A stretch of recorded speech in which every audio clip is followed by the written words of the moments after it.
গ্রীষ্মের ফল তরমুজ এখন মিলছে বর্ষাকালেও। গোপালগঞ্জের এক তরুণ কৃষক ইউটিউব দেখে শিখে মাত্র 16% জমিতে চাষ করেছেন ব্যতিক্রমী 2 জাতের অফ সিজন তরমুজ। আর এই সফলতায় স্থানীয় কৃষকদেরও নতুনভাবে কৃষিতে আগ্রহী করে তুলছে। গোপালগঞ্জ সদর উপজেলার গোবরা ইউনিয়নের পোদ্দারের চর গ্রাম। বর্ষার মাঝেই সবুজ খেতে দৃষ্টি কাটছে সারি সারি তরমুজ। তবে এগুলো সাধারণ তরমুজ নয়। একটি জাতের বাইরের খোসা সবুজ, ভেতরে উজ্জ্বল হলুদ শ্বাস, অন্যটির খোসা হলুদ, ভেতরে লাল শ্বাস।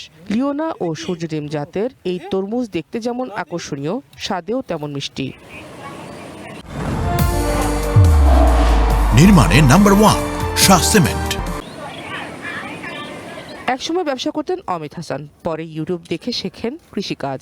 মাত্র 16% জমিতেই পান ভালো ফলন। প্রতিটি তরমুজের ওজন 2 থেকে 3 কেজি। আমার ছোটখাটো একটু ব্যবসা ছিল, সেই ব্যবসা থেকে আপনার ভালো আর্ন হচ্ছিল না, ভালো লাভ হচ্ছিল না, টুকটাক লাভ লস মিলিয়েছিলাম। পরবর্তীতে আপনার ইউটিউবে অনেক ভিডিও দেখে আমি উৎসাহিত হই। এই অফ সিজনে, বর্ষা সিজনে আপনারা তরমুজ করে লাভবান হতে পারবেন। যাদের উঁচু জায়গা আছে, পানি বাঁধবে না, এবং তরমুজ চাষ একটা সহজ চাষ। তার সাফল্য দেখে এলাকার অন্য কৃষকরাও এখন আগ্রহী হয়ে উঠেছেন। ধান পাটে যে খরচ হয় তার চেয়ে তরমুজ গাছে খরচ কম, লাভ বেশি।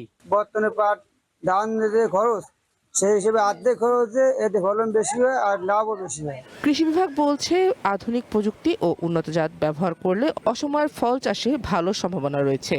গোপালগঞ্জ সদরে এই অফ সিজন যে তরমুজ, আমি মনে করি এটা কৃষকদের জন্য একটা আশীর্বাদ।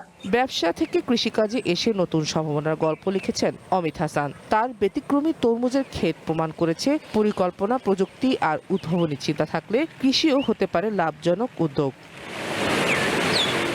One national desk.